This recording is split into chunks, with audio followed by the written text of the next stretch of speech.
नमस्कार.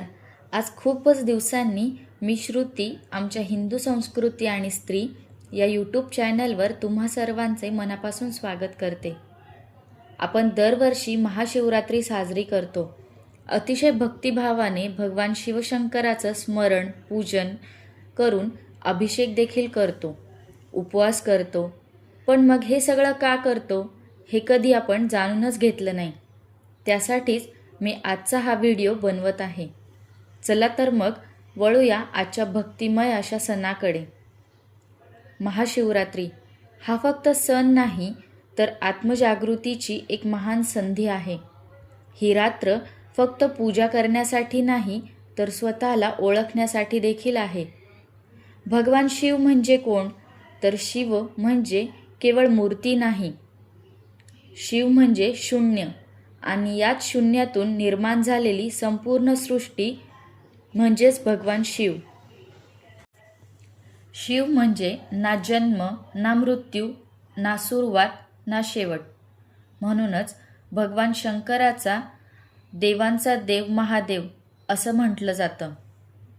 महाशिवरात्री ही अमावस्येच्या अगदी जवळ येते, कारण अंधाराच्या गर्भातच प्रकाशाचा जन्म होत असतो. योगशास्त्रानुसार या रात्री पृथ्वीची ऊर्जा वरच्या दिशेने वाहत असते. म्हणून ध्यान, जप आणि साधनेसाठी ही रात्र अत्यंत शक्तिशाली अशी मानतात. तसेच या दिवसाशी काही गूढ अर्थ देखील जोडलेले आहेत. ते म्हणजे शिव-पार्वती विवाह. हे आपल्या सर्वांनाच माहीत असेल. शिव म्हणजे चेतना आणि पार्वती म्हणजे ऊर्जा, आणि या दोघांचं मिलन म्हणजे मन आणि प्राणशक्ती यांचा समतोल. जेव्हा आपल्या अंतःकरणामध्ये हा समतोल राखला जातो तेव्हाच खरी शिवरात्री घडत असते. शिवशंकर म्हटलं की आपल्याला आठवतं ते समुद्र मंथन, ज्यामधील भीषण विष महादेवांनी संपूर्ण जगासाठी पचवलं होतं. तसंच आजच्या काळात देखील ताण, राग, भीती, असुरक्षितता हे सगळंच विष आपण आतल्यात साठवत असतो. तेव्हा भगवान शिव आपल्याला शिकवतात की हे सर्व विष तुम्ही पचवा, पण ते इतरांवर ओकू नका. आणि हो, महाशिवरात्री म्हटलं की उपवास देखील आलाच. पण मग तो का बरं करायचा? फक्त खाण्यासाठी की उपवास म्हणजे फक्त भूक सहन करणे असं नाही ना. तर उपवास म्हणजे इच्छांपासून थोडं दूर जाणं. जेव्हा शरीर हलकं होतं तेव्हा मन जास्त स्थिर होतं. महाशिवरात्रीचा उपवास आपल्याला स्वतःवर नियंत्रण करायला शिकवतो.